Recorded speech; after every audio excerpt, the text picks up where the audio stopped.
رب السماوات والأرض وما بينهما فاعبده واصطبر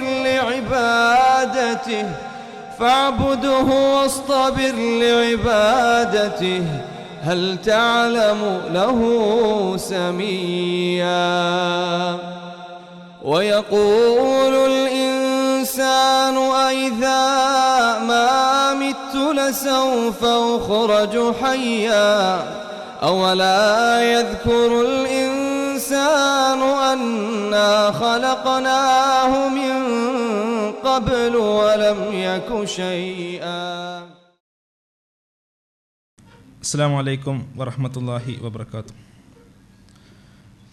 الحمد لله الذي هدانا لهذا وما كنا لنهتدي لولا أن هدانا الله.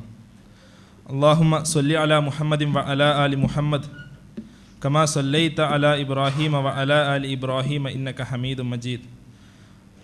اللهم بارك على محمد وعلى آل محمد كما باركت على إبراهيم وعلى آل إبراهيم إنك حميد مجيد.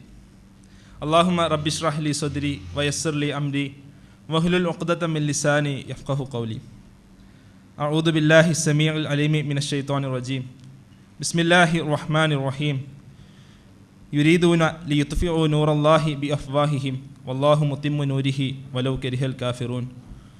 هو الذي أرسل رسوله بالهدى ودين الحق ليظهره على الدين كله ولو كره المشركون.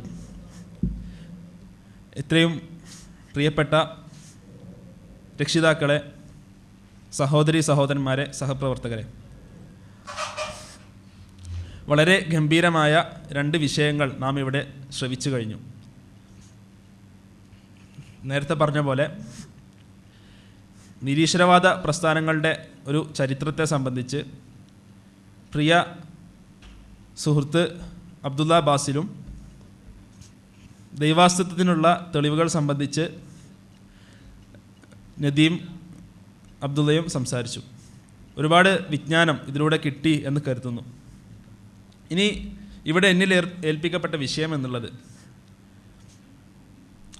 ഇന്നത്തെ ആധുനിക കാലത്ത് കേരളത്തിലടക്കമുള്ള നിരീശ്വരവാദ നിർമ്മത പ്രസ്ഥാനത്തിൻ്റെ വക്താക്കൾ അവതരിപ്പിക്കുന്നൊരു കാര്യം, ഞങ്ങളാണ് ശാസ്ത്രത്തിൻ്റെ ആളുകൾ, ഞങ്ങൾക്കാണ് ശാസ്ത്രത്തിൻ്റെ കുത്തകയുള്ളത്, ശാസ്ത്രവും science and atheism R synonymous, ശാസ്ത്രവും എയ്ത്തിസവും എന്ന് പറഞ്ഞത് അത് പരസ്പരം പര്യായ പദങ്ങളാണ് എന്ന് ദ്യോതിപ്പിക്കുന്ന വിധത്തിലുള്ള പല പ്രവർത്തനങ്ങൾക്കും അവർക്കിടയിൽ നിന്ന് കാണാൻ പറ്റും. അവർ മറ്റുള്ളവരെ കാണുന്നത്, പ്രത്യേകിച്ച് മുസ്ലിം സമുദായത്തിൽപ്പെട്ട ആളുകളെയൊക്കെ കാണുന്നത് വളരെ മോശക്കാരായിട്ടാണ്. അതായത് യാതൊരുവിധ ശാസ്ത്രീയ വിജ്ഞാനവും ഇല്ലാത്ത ആളുകളെ പോലെയാണ് കാണുന്നത്. ഈ വിഷയവുമായി ബന്ധപ്പെട്ട് ചില കാര്യങ്ങൾ നിങ്ങളുടെ മുന്നിൽ അവതരിപ്പിക്കുക എന്നുള്ളതാണ് എൻ്റെ മുന്നിലുള്ള ദൗത്യം. വിഷയം സയൻസ്, ഗോഡ് ആൻഡ് ലോജിക് എന്നുള്ളതാണ്. ഇവിടെ ഡിസൈനിൽ നിന്നുള്ള, പ്രപഞ്ചത്തിൻ്റെ ഡിസൈനിൽ നിന്നുള്ള ഒരുപാട് തെളിവുകൾ നദീം പറഞ്ഞു എന്നതിനാൽ എൻ്റെ ജോലി വളരെ എളുപ്പമാണ്. ആദ്യം, എന്താണ് ശാസ്ത്രം? What is science?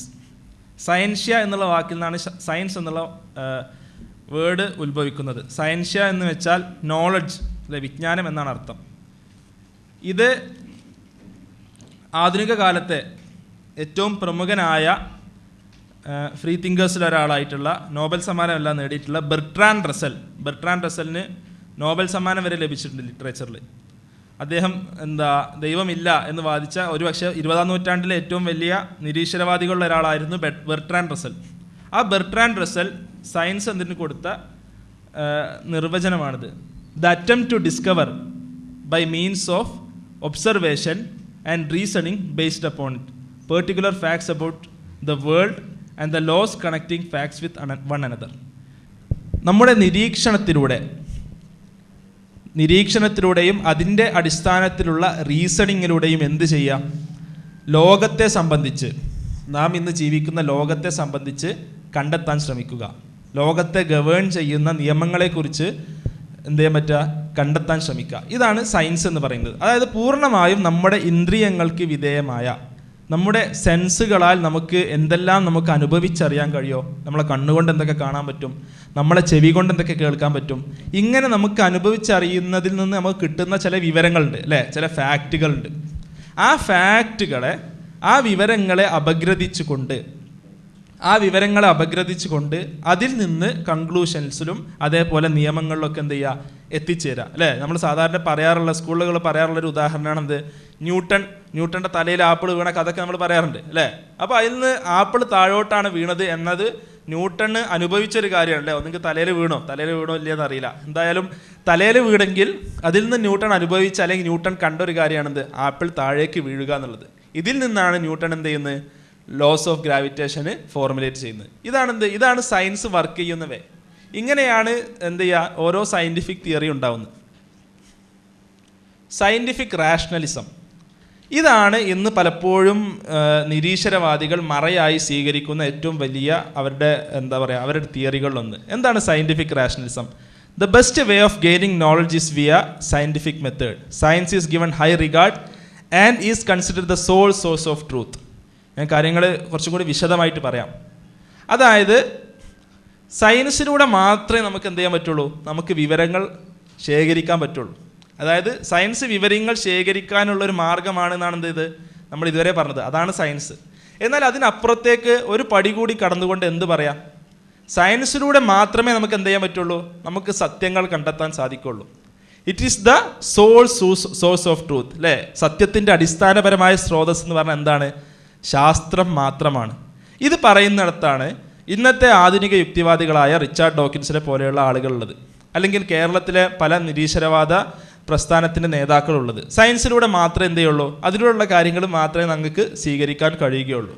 ഇതിനെതിരെ ഒരുപാട് വിമർശനങ്ങൾ നമുക്ക് അല്ലാതെ തന്നെ നമുക്ക് ചോദിക്കാൻ പറ്റും, വളരെ സിമ്പിളായിട്ട് തന്നെ ചോദിക്കാൻ പറ്റും. അതിലേക്ക് നമുക്ക് എന്ത് ചെയ്യാം, ഇൻഷാ അല്ലാഹ് കടന്നു വരാം. അവിടെ സയൻസിന് ഒരുപാട് ലിമിറ്റേഷൻസ് ഉണ്ട്. ഈ ലിമിറ്റേഷൻസ് പറയുന്നത് ഒരിക്കലും ശാസ്ത്രത്തെ മോശമാക്കാനോ അല്ലെങ്കിൽ അതിനെ ഡീഗ്രേഡ് ചെയ്യാനോ അല്ല. നേരെ മറിച്ച് ഓരോ കാര്യത്തിലും അതിലെന്തൊക്കെയാണ് അതിൻ്റെ ഗുണങ്ങളെന്നും അതിൻ്റെ പരിമിതികളെന്നും അതിൻ്റെ പരിധികളെന്നും എന്ത് ചെയ്യണം, നമ്മൾ മനസ്സിലാക്കണം എന്നുള്ളത് കൊണ്ടാണ് ഈ ഒരു കാര്യം ഇവിടെ പറയുന്നത്. അതാണ് ഒന്ന്, ലിമിറ്റഡ് ടു ഒബ്സർവേഷൻ, അമോറൽ, കാണ്ട് ആൻസർ വൈ, കാണ്ട് ആൻസർ മെറ്റാഫിസിക്കൽ ക്വസ്റ്റ്യൻ. ഞാൻ ഓരോ ഉദാഹരണങ്ങൾ പറയാം. ലിമിറ്റഡ് ടു ഒബ്സർവേഷൻ, നേരത്തെ പറഞ്ഞത് അതിൽ നിന്നുള്ള 2 കോട്ടിങ്സ് ആണ് കൊടുത്തിട്ടുള്ളത്. The most obvious limitation is that science will never observe, know and explain everything about even science own domain, the physical world. അതായത് നമുക്ക് കാണാൻ പറ്റുന്ന അല്ലെങ്കിൽ നമുക്ക് നേരത്തെ പറഞ്ഞല്ലോ നമുക്ക് അനുഭവിക്കാൻ കഴിയുന്ന നമുക്ക് അനുഭവവേദ്യമായിട്ടുള്ള കാര്യങ്ങളെക്കുറിച്ച് മാത്രമാണ് എന്തിന് സംസാരിക്കാൻ കഴിയുക, ശാസ്ത്രത്തിന് സംസാരിക്കാൻ കഴിയുക. അതിനപ്പുറത്തേക്ക് എന്ത് ചെയ്യാൻ കഴിയില്ല, പോകാൻ കഴിയില്ല. ഈ ഒരു ബുദ്ധിമുട്ട് സയൻസ് പലയിടത്തും അനുഭവിക്കുന്നുണ്ട്. ബിഗ് ബാങ്ങിന് മുമ്പ് എന്ത് എന്ന ചോദ്യത്തിന് എന്ത് ചെയ്യാൻ പറ്റില്ല, ശാസ്ത്രത്തിന് ഒരിക്കലും ഉത്തരം പറയാൻ കഴിയില്ല. കാരണം എന്താ, അത് സയൻസിൻ്റെ ഒബ്സർവേഷന് പുറത്തുള്ളൊരു കാര്യമാണ്. ഇന്ന് തന്നെ സയൻസ് പറയുന്നത് നമ്മളൊക്കെ ഇപ്പോൾ നമ്മളൊക്കെ പദാർത്ഥത്താൽ നിർമ്മിതമാണ് അല്ലേ. സയൻസ് പറയുന്നത് ഒരുപാട് ഡാർക്ക് മാറ്റർ, നമുക്ക് കാണാൻ കഴിയാത്ത നമുക്ക് അനുഭവിക്കാൻ കഴിയാത്ത ഒരു ദ്രവ്യത്തിൻ്റെ രൂപം പ്രപഞ്ചത്തിൽ പല സ്ഥലങ്ങളിലുണ്ട്, പ്രപഞ്ചത്തിൽ പലയിടത്തുമുണ്ട് എന്ന് സയൻസ് പറയുമ്പോൾ, പക്ഷെ അതിനെക്കുറിച്ച് കൂടുതൽ പറയാൻ എന്തില്ല, ഒരിക്കലും സയൻസിന് കഴിയില്ല. കാരണം അത് ഒബ്സർവ് ചെയ്യാനോ അത് നിരീക്ഷിക്കാനോ എന്തിന് കഴിയുന്നില്ല, നമുക്ക് ഇന്നുള്ള ടെക്നോളജി ഉപയോഗിച്ച് കഴിയുന്നില്ല.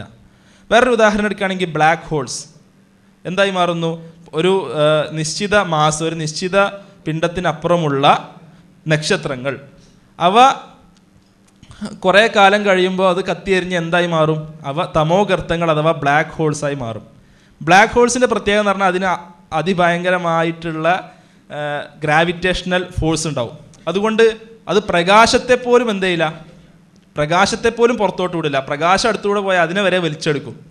അതായത് അത്രത്തോളം പവർഫുൾ ആയിട്ടുള്ളൊരു വസ്തു ഈ പ്രകാശത്തെ പോലും വലിച്ചെടുക്കുന്നത് കൊണ്ട് അതിനെ നമുക്ക് ഒബ്സർവ് ചെയ്യുക പലപ്പോഴും സാധ്യമല്ല.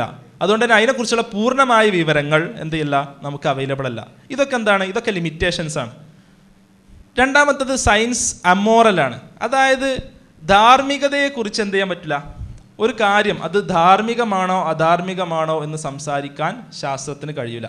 ഒരു ഉദാഹരണം, ചാൾസ് ഡാർവിൻ തന്നെ പറഞ്ഞ if men were reared under precisely the same condition as the hive bees there can hardly be a doubt that our unmarried females would like that the worker bees think it a sacred duty to kill their brothers and mothers would strive to kill their fertile daughters and no one would think of interfering. അല്ലേ, സാധാരണ ബീസിൽ തേനീച്ചകളിലൊക്കെ കണ്ടുവരപ്പെടുന്ന ഒരു സ്വഭാവമാണ് എന്ത്, അതിലെ worker ബീസ് അത് സ്ത്രീകളായിരിക്കും.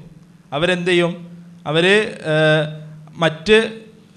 മറ്റ് ആണുങ്ങളെ വർഗത്തിൽപ്പെട്ട തേനീച്ചകളൊക്കെ കൊന്നുകളയുന്ന ഒരവസ്ഥ ചില വർഗ്ഗങ്ങളിൽ കാണാറുണ്ട്. ഇത് മനുഷ്യനുമായി ബന്ധപ്പെടുത്തി ചിന്തിക്കാനാണ് ആര് പറഞ്ഞത്? ഡാർവിൻ പറഞ്ഞത്. ഡാർവിൻ തന്നെ പറയുകയാണെന്ന്, ഇത് മനുഷ്യനുമായി ബന്ധപ്പെടുത്തി നിങ്ങളൊന്ന് ചിന്തിച്ച് നോക്കുക. എന്താ കിട്ടുക നമുക്ക്?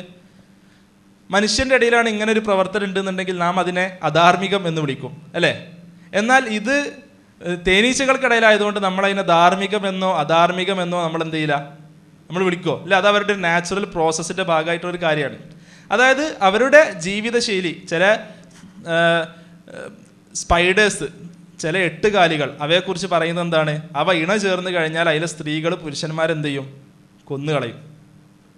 അത് ധാർമ്മികമാണോ അധാർമികമാണോ? അവരുടെ ജീവിത രീതി അങ്ങനെയാണ്, അല്ലേ? ശരിയല്ലേ? അവരുടെ ജീവിത രീതി അങ്ങനെയാണ്. അവിടെ ധാർമ്മികം അധാർമികം എന്നതിനെന്തില്ല, ഒരു വകുപ്പില്ല. അത് സയൻസിൻ്റെ രണ്ടാമത്തെ ഒരു പരിമിതികൾ പെട്ടതാണ്. അതേപോലെ കാണ്ട് ആൻസർ വൈ, എങ്ങനെ എന്നുള്ള ചോദ്യത്തിനാണ് പലപ്പോഴും ശാസ്ത്രം ഉത്തരം പറയാം.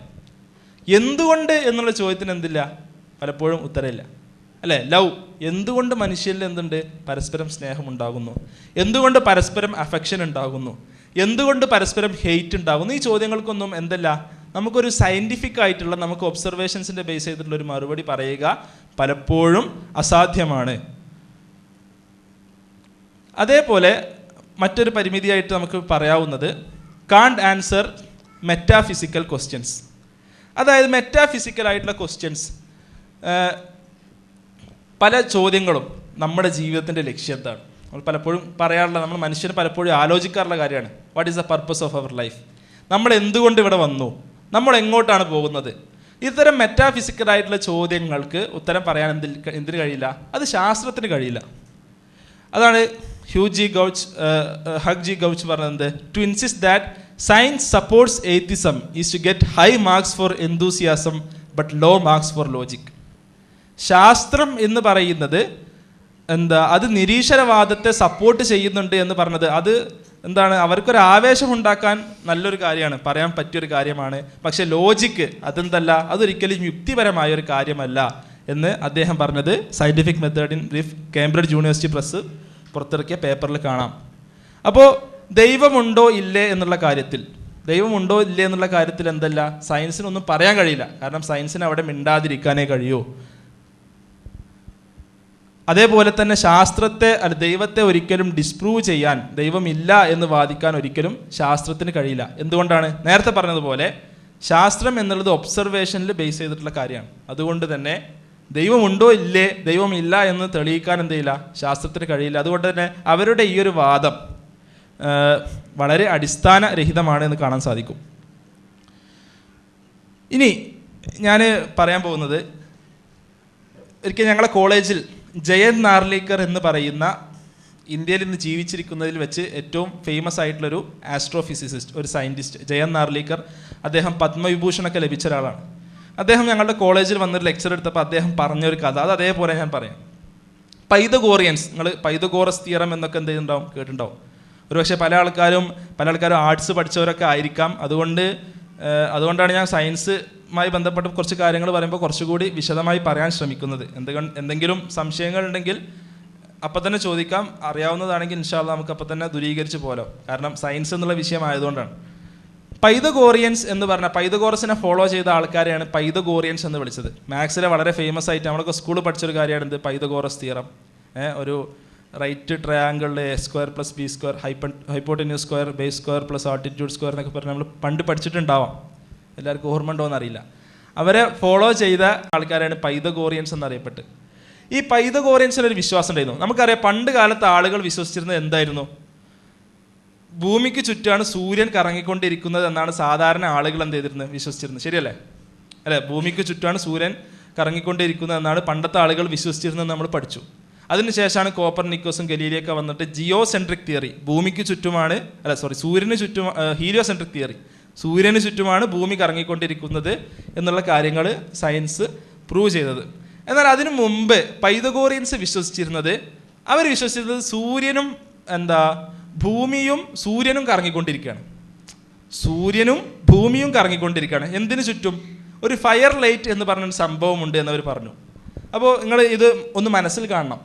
ഒരു ഫയർ ലൈറ്റ് നടുവിൽ, ഞാനൊരു ഇതുമായി ബന്ധപ്പെട്ടൊരു ചോദ്യം ഞാൻ ചോദിക്കാൻ പോവാണ്. ഒരു ഫയർ ലൈറ്റ് നടുവിൽ, അതിന് ചുറ്റും ഭൂമി കറങ്ങിക്കൊണ്ടിരിക്കുന്നു, അതിന് ചുറ്റും സൂര്യനും കറങ്ങിക്കൊണ്ടിരിക്കുന്നു.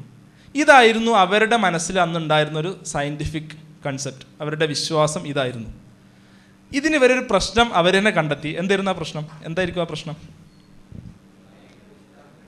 ആ ഫയർ ലൈറ്റ് എവിടെ പോയി? ആ ഫയർ ലൈറ്റിനെ നമുക്ക് ഭൂമിയിൽ നിന്ന് കാണാൻ പറ്റുന്നില്ലല്ലോ അല്ലേ? അപ്പുറത്ത് സൂര്യനെ കാണാം, ഇപ്പുറത്തൊരു ഫയർ ലൈറ്റ് ഉണ്ട് എന്ന് നമ്മൾ നമ്മുടെ തിയറിയിൽ പറയുന്നുണ്ട്.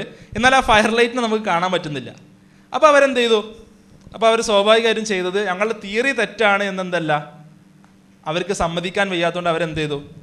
അവർ പറഞ്ഞു ഫയർ ലൈറ്റിനും ഇപ്പം എന്താ ഉള്ളത്? ഇപ്പം നടുവിലൊരു ഫയർ ലൈറ്റ് ഉണ്ട്, അതിന് ചുറ്റും ഭൂമി കറങ്ങുന്നു, അതിന് ചുറ്റും സൂര്യൻ കറങ്ങുന്നു. ഫയർ ലൈറ്റിനും ഭൂമിക്കും നടുവിൽ ഒരു ഡമ്മി എർത്ത് എന്ന് പറഞ്ഞ ഒരു വസ്തു ഉണ്ട് എന്ന് അവർ സങ്കല്പിച്ചു. ഒരു ഡമ്മി എർത്ത് എന്ന് പറഞ്ഞ ഒരു വസ്തു ഉണ്ട് എന്ന് സങ്കല്പിച്ചു. അപ്പം എന്താണ്? ഈ ഡമ്മി എർത്ത് അവിടെ ഉണ്ടായത് കൊണ്ട് ഡമ്മി എർത്തും കറങ്ങുന്നുണ്ട്, ഫയർ ലൈറ്റ് ഉണ്ട്, അതിന് ചുറ്റും ഡമ്മി എർത്ത് കറങ്ങുന്നുണ്ട്, അതിന് ചുറ്റും എന്ത് കറങ്ങുന്നുണ്ട്? ഭൂമി കറങ്ങുന്നുണ്ട്, അതിന് ചുറ്റും സൂര്യനും കറങ്ങുന്നുണ്ട്. ഈ ഡമ്മി എർത്ത് ഉണ്ടായതുകൊണ്ട് ഭൂമിക്ക് എന്തിനെ കാണാൻ പറ്റില്ല? ഫയർ ലൈറ്റിനെ കാണാൻ പറ്റില്ല.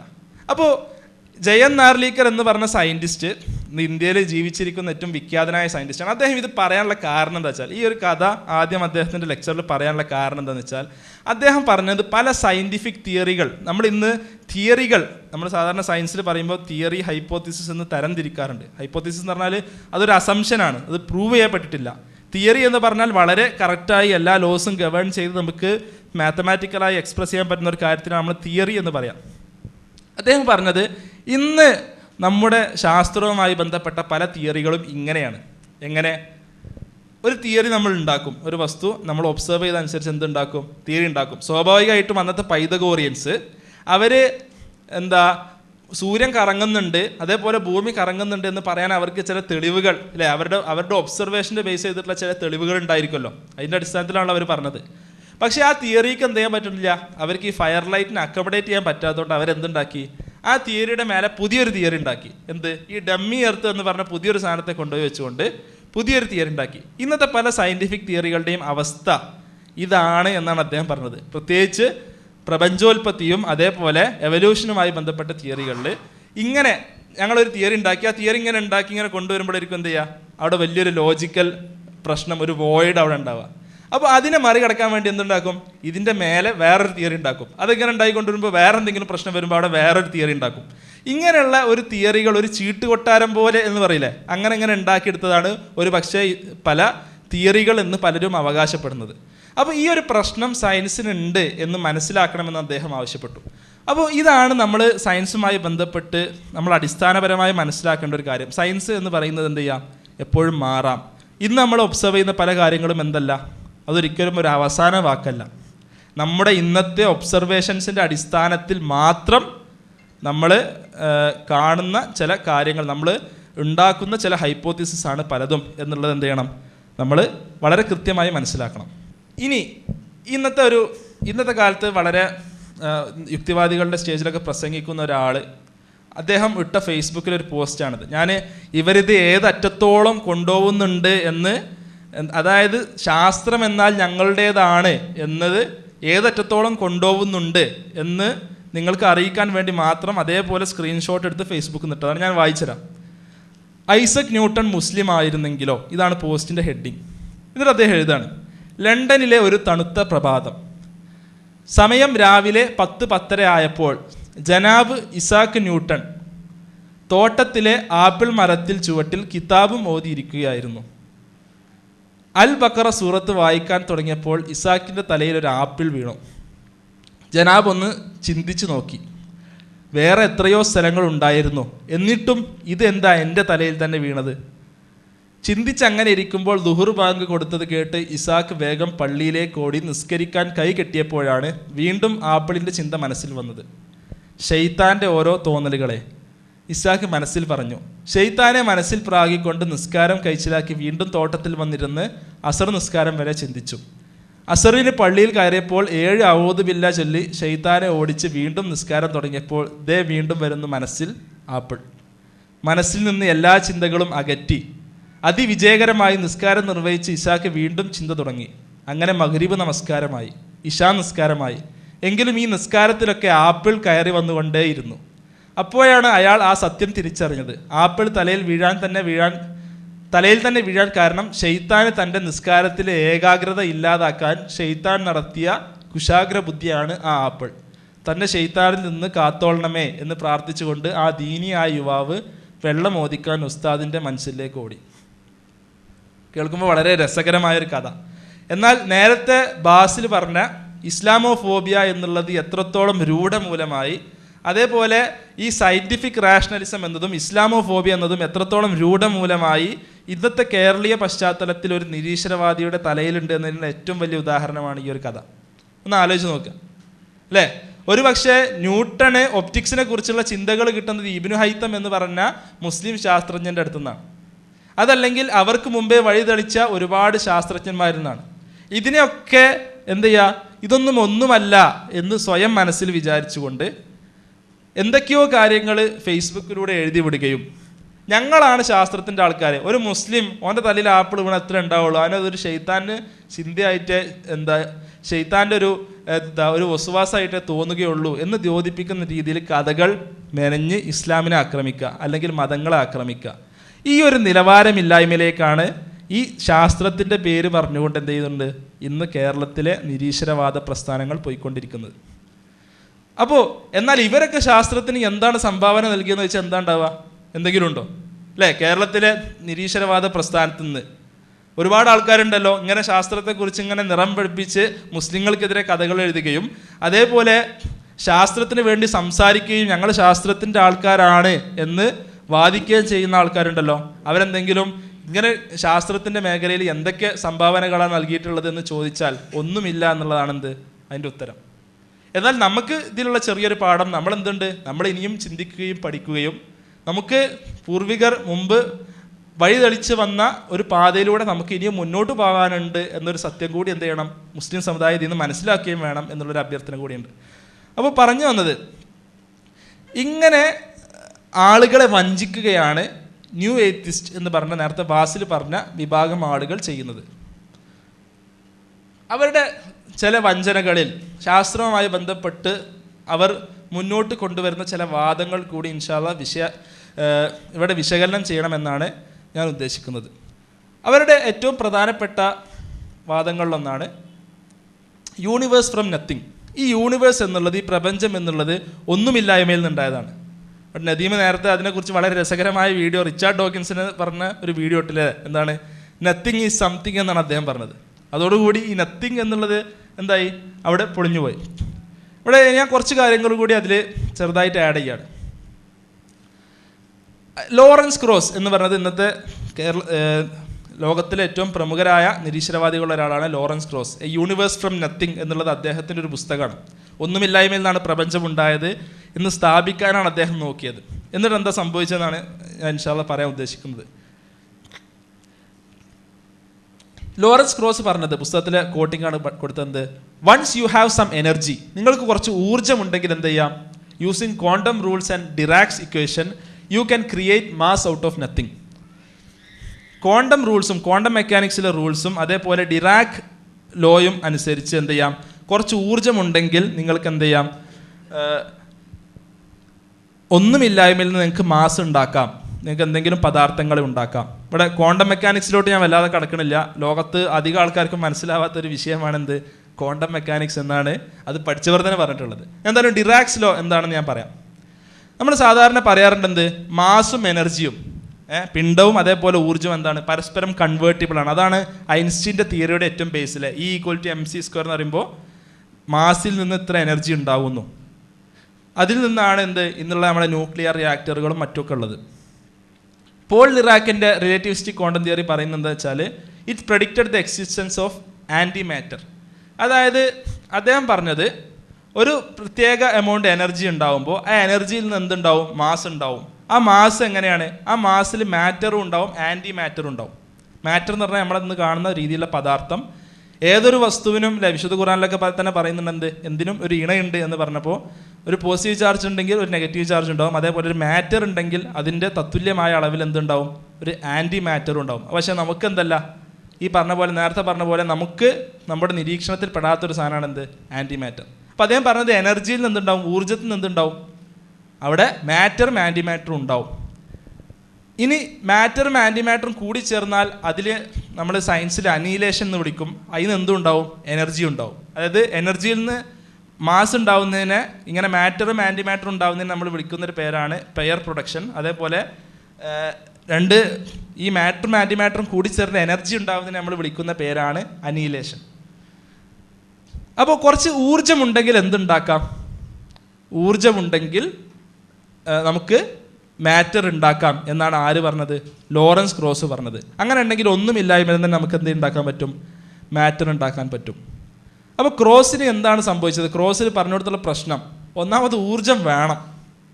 ഊർജ്ജം ഉണ്ടെങ്കിൽ എന്ത് ചെയ്യാൻ പറ്റുള്ളൂ? ഈ ഒന്നുമില്ലായ്മ എന്ന് പറഞ്ഞാൽ നമ്മളൊരു സങ്കല്പം നദീമ നേരത്തെ വിശദാക്കിയത്. ഒന്നുമില്ലായ്മ എന്ന് പറഞ്ഞാൽ എന്താ?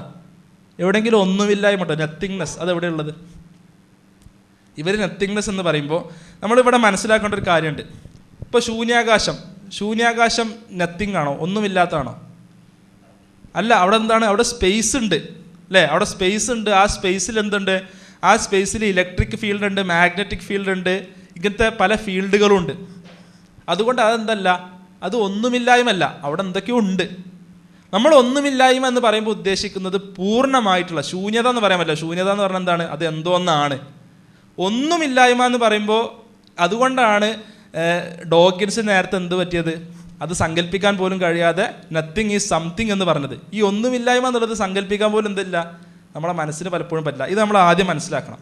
അതായത് നമ്മളിപ്പോൾ ഇന്ന് ബിഗ് ബാങ് തിയറി പറയുന്നു, എക്സ്പാൻഡിങ് യൂണിവേഴ്സ് അല്ലേ, പ്രപഞ്ചം വികസിച്ചു കൊണ്ടിരിക്കുകയാണെന്ന് 1929 ആര് കണ്ടെത്തി? ആരെ കണ്ടെത്തിയെന്നറിയോ? എഡ്വിൻ പി ഹബിൾ കണ്ടെത്തി 1929. അതായത് പ്രപഞ്ചം ഇന്നുള്ള സൈസല്ല നാളെ ഉണ്ടാവുക. പ്രപഞ്ചം ഒരു ബലൂണ് ഊതി വീർപ്പിക്കുമ്പോൾ അതിലെ പുള്ളികൾ പരസ്പരം അകന്നു പോകും അല്ലേ, എന്നാൽ പരസ്പരം കൂട്ടിമുട്ടുകയും ഇല്ല.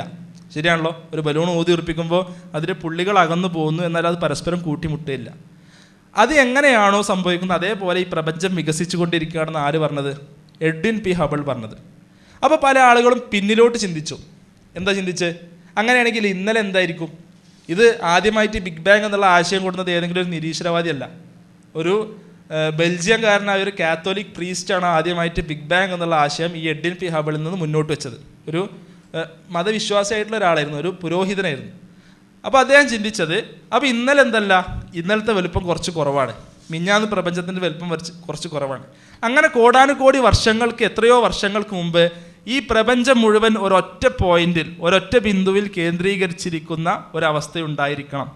അതിനെയാണ് എന്ത് പറയുന്നത്? നമ്മൾ സയൻസിൻ്റെ ഭാഷയിൽ പോയിന്റ് ഓഫ് സിംഗുലാരിറ്റി എന്ന് വിളിക്കാം. അവിടെ മുതലാണ്, അതിൽ നിന്ന് ഒരു പൊട്ടിത്തെറിയിലൂടെയാണ് പ്രപഞ്ചത്തിൻ്റെ തുടക്കം. അങ്ങനെയാണ് ബിഗ് ബാങ് എന്നുള്ളത് അവർ പറയും. ഇതിനു മുമ്പ് എന്താണ്? ഇതിനു മുമ്പാണ് ഒരു പക്ഷേ നമ്മൾ പറയുന്ന അബ്സല്യൂട്ട് നത്തിങ്നെസ്, ഒന്നുമില്ലായ്മ അല്ലേ. അതിനുശേഷം പ്രപഞ്ചം വികസിച്ചതിന് ശേഷമൊക്കെ അവിടെയൊക്കെ നമ്മൾ പറയുന്ന ശൂന്യാകാശത്തൊക്കെ എന്തൊക്കെയോ ഉണ്ട്. അവിടെ എന്തുണ്ട്? അവിടെ ഗ്രാവിറ്റേഷണൽ ഫീൽഡ് ഉണ്ട്, അവിടെ ഇലക്ട്രിക് ഫീൽഡ് ഉണ്ട്. എന്താ ഇലക്ട്രിക് ഫീൽഡ് എന്ന് പറഞ്ഞാൽ ഒരുപാട് ഇലക്ട്രോൺസും പ്രോട്ടോൺസും ഒക്കെ എന്തുണ്ട്? ഈ ഒരുപാട് സെലസ്റ്റിയൽ ബോഡീസിൽ, ഈ പ്ലാനറ്റ്സിലും സ്റ്റാർസിലും ഒക്കെ ഉണ്ട്. അവ തമ്മിൽ പരസ്പരം അട്രാക്ഷനും റിപ്പൾഷനൊക്കെ ഉണ്ട്. ഈ ഫീൽഡുകളൊക്കെ അവിടെ ഉണ്ട്. അതുകൊണ്ട് തന്നെ ഇന്ന് നമ്മൾ കാണുന്ന ശൂന്യത എന്ന് പറഞ്ഞത് അത് നത്തിങ്നെസ് അല്ല, അത് സ്പേസ് ആണ്, അത് നത്തിങ്നെസ് അല്ല. അപ്പോൾ അതുകൊണ്ടാണ് ഈ നത്തിങ്നെസ് എന്താണ് എന്ന് വിശദീകരിക്കാൻ ആർക്ക് പറ്റാതിരുന്നത്? നേരത്തെ ഡോക്കിൻസിന് പറ്റാതിരുന്നത്, ഇപ്പോൾ ലോറൻസ് ക്രോസിന് പറ്റാതിരുന്നത്. ലോറൻസ് ക്രോസ് അലക്സാണ്ടർ വിൽക്കൻസ് എന്ന് പറഞ്ഞ ഒരു സയൻറ്റിസ്റ്റിൻ്റെ തിയറികളുടെ അടിസ്ഥാനത്തിലാണ് ഇത് പറഞ്ഞത്. അദ്ദേഹം പറഞ്ഞത്, അപ്പോൾ സ്വാഭാവികമായും ക്രോസിന് നേരെ ചോദ്യം വരുന്നത് എങ്ങനെയാണ് ഈ പ്രപഞ്ചം ഉണ്ടായത് അല്ലേ, നത്തിങ്നെസ് എങ്ങനെയാണ് ഉണ്ടായതെന്ന് പറഞ്ഞപ്പോൾ അദ്ദേഹം പറഞ്ഞത്, ഞാനിത് കൂടുതൽ വിശദാക്കുന്നില്ല, ക്വാണ്ടം ഫോം എന്ന് പറഞ്ഞ പദ ഒരു വളരെ ഡെൻസായിട്ടുള്ള ഒരു ക്വാണ്ടം ഫോമിൽ ചില ക്വാണ്ടം ഫ്ലക്ച്വേഷൻസ്, നേരത്തെ പറഞ്ഞല്ലോ എനർജി എന്നുണ്ടാവുന്നത്, ഈ ക്വാണ്ടം ഫ്ലക്ച്വേഷൻസ് ആണ് എന്ത് അവിടുത്തെ എനർജി. ഞാൻ ഇതിനെക്കുറിച്ച് കൂടുതൽ വിശദമായിട്ട് അതിൻ്റെ ഒരു സയൻറ്റിഫിക് എക്സ്പ്ലനേഷൻ കിടക്കുന്നില്ല. അതുണ്ടായപ്പോഴാണ് എന്തുണ്ടായത്, പ്രപഞ്ചം ഉണ്ടായതെന്ന് ആര് പറഞ്ഞു? ലോറൻസ് ക്രോസ് അവസാന പുസ്തകത്തിൽ പറഞ്ഞു വെച്ചതാണ്.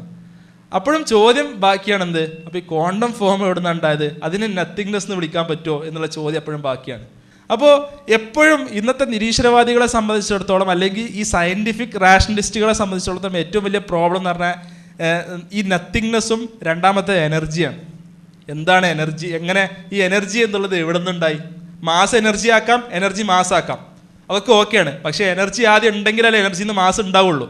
അപ്പോൾ ഈ എനർജി എന്നുള്ളത് എങ്ങനെ ഉണ്ടായി? അതിനാദ്യം അവരൊരു തിയറി രൂപീകരിച്ചെന്ത്, ഈ പ്രപഞ്ചത്തിലെ മൊത്തം എനർജി എന്ന് പറഞ്ഞാൽ 0, മൊത്തം ആഡ് ചെയ്തെന്ത് 0 കിട്ടും എന്നുള്ള തിയറി ഉണ്ടാക്കി. പക്ഷേ പ്രപഞ്ചം എക്സ്പാൻഡ് ചെയ്യുകയാണെന്ന് കണ്ടുപിടിച്ചതോടെ പ്രപഞ്ചത്തിൻ്റെ എനർജി പോസിറ്റീവാണെന്ന് മനസ്സിലാവുകയും അങ്ങനെയല്ല എന്ന് മനസ്സിലാക്കുകയും ചെയ്തു. അപ്പോൾ ഈ ഇത്തരം ചോദ്യങ്ങളാണ് എന്ത് ചെയ്യുന്നത്, ഇന്നത്തെ നിരീശ്വരവാദികളെ ഏറ്റവും അലട്ടിക്കൊണ്ടിരിക്കുന്നത്. രണ്ടാമത്തെ ഏറ്റവും വലിയ ഡിസെപ്ഷൻസ്, പ്രത്യേകിച്ച് റിച്ചാർഡ് ഡോക്കിൻസിനെ പോലുള്ള ആളുകൾ പറയുന്നത് മൾട്ടിവേഴ്സ് തിയറി. അതായത് നേരത്തെ നദീം പറഞ്ഞത് നമ്മൾ മനസ്സിലാക്കിയത് ഈ പ്രപഞ്ചം എന്നുള്ളതൊരു മഹാത്ഭുതമാണ് അല്ലേ, ഒരുപാട് കാര്യങ്ങൾ ഒത്തുചേർന്ന ഒരു മഹാത്ഭുതമാണ്, വലിയൊരു ഗ്രാൻഡ് ഡിസൈനാണെന്ത് ഈ പ്രപഞ്ചം എന്ന് പറയുന്നത്. അപ്പോൾ ഇതിനെ നിസാരവൽക്കരിക്കാൻ വേണ്ടി ഇന്നത്തെ നിരീശ്വരവാദികൾ മുന്നോട്ട് വെക്കുന്ന ഒരു കാര്യമാണെന്ത് മൾട്ടിവേഴ്സ് തിയറി. അവർ പറയുന്നത് ഇങ്ങനത്തെ ഒരു പ്രപഞ്ചമല്ല, ഇങ്ങനത്തെ ഒരുപാട് പ്രപഞ്ചം ഉണ്ടാവും. അപ്പോൾ എന്തല്ല, അപ്പോൾ അങ്ങനത്തെ ഒരുപാട് പ്രപഞ്ചത്തിൻ്റെ ഇടയിൽ ഒരു പ്രപഞ്ചം എന്നുള്ളത് എന്തല്ല, അത് അത്ര വലിയ സംഭവമൊന്നുമല്ല. നിങ്ങൾ അവരുടെ ആർഗ്യുമെൻ്റ് കൃത്യമായി മനസ്സിലാക്കണം. എന്താണ്, ഒരുപാട് പ്രപഞ്ചം ഉണ്ടെങ്കിൽ, ഇതേപോലെ കോടിക്കണക്കിന് യൂണിവേഴ്സുകൾ ഈ യൂണിവേഴ്സിന് പുറത്തുണ്ടെങ്കിൽ, നമ്മൾ ഇന്ന് ജീവിക്കുന്ന പ്രപഞ്ചത്തിനും അപ്പുറം കോടിക്കണക്കിന് പ്രപഞ്ചം ഉണ്ടെങ്കിൽ എന്തല്ല, അതിൻ്റെ ഇടയിൽ ഈ ഒരു പ്രപഞ്ചം എന്ന് പറഞ്ഞാൽ എന്തല്ല, അതത്ര വലിയ സംഭവം എന്നല്ല. അതെങ്ങനെയോ ഒരുപാട് പരീക്ഷണങ്ങൾക്കിടയിൽ ഒന്ന് മാത്രം ശരിയായി വന്നതായിരിക്കാം എന്ത് ഈ ഒരു പ്രപഞ്ചം. അപ്പോൾ അങ്ങനെ ഒരുപാട് പ്രപഞ്ചങ്ങൾ ഉണ്ടെങ്കിൽ the reason why atheist are so obsessed with multiverse എന്താണ്, the idea of creation of one universe seems less spectacular അല്ലേ. ഒരു പ്രപഞ്ചത്തെക്കുറിച്ച് ഇപ്പം എന്തല്ല, അത് ഇത്ര വലിയ സംഭവം എന്നല്ല എന്ത് ചെയ്യാൻ പറ്റും, അവർക്ക് ആളുകളെ കൊണ്ട് തോന്നിക്കാൻ പറ്റും. അതിൽ വളരെ പ്രധാനപ്പെട്ട ഒരു തിയറിയാണ്, ഒരു ഉദാഹരണം. അങ്ങനെ അതിൽ കുറേ തിയറികളുണ്ട്. അതിൽ വളരെ പ്രധാനപ്പെട്ട ഒരു ഉദാഹരണം എടുക്കുകയാണെങ്കിൽ ഹ്യൂജ് എവററ്റ്സ് മെനി വേൾഡ്സ് തിയറി. ഞാൻ വളരെ സിമ്പിളായി പറയുകയാണെങ്കിൽ, ഹ്യൂജ് എവററ്റ്സ് പറഞ്ഞത് ഒരുപാട് ലോകങ്ങളുണ്ട്, ചുറ്റും ഒരുപാട് ലോകങ്ങളുണ്ട്. നമ്മൾ ഇന്ന് കാണുന്ന ഈവൻറ്റുകൾക്കൊക്കെ പല ഔട്ട്കംസും ഉണ്ടാവും. നമ്മൾ സാധാരണ ക്വാണ്ടം ഈവൻറ്റ്സ് എന്നാണ് പറയാം അല്ലേ. ഞാനൊരു കോയിൻ ടോസ് ചെയ്താൽ അത് ഹെഡ് ആവാം, അത് ടെയിലും ആവാം, ശരിയല്ലേ. ഒരു കോയിൻ ടോസ് ചെയ്താൽ എന്തുണ്ടാവാം, അത് ഹെഡ് ആവാം, ടെയിലാവാം. ഒരു ഡൈസ്, നമ്മൾ പാമ്പും കോണി കളിക്കുമ്പോൾ ഡൈസ് ഇട്ടാൽ 1 മുതൽ 6 വരെ ഏതും ആവാം.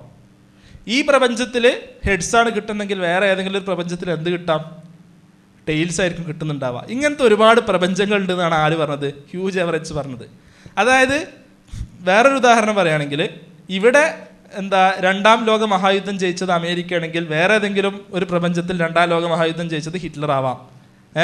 അങ്ങനെ ഒരു പക്ഷേ അവിടെ കോമറ്റ്സ് വന്നിടിച്ച് ഡിനോസറുകൾ നശിക്കാതെ ഇന്നും ഡിനോസറുകൾ ജീവിക്കുന്ന ഏതെങ്കിലും പ്രപഞ്ചം എന്ത് ചെയ്യാം, ഉണ്ടാവാം.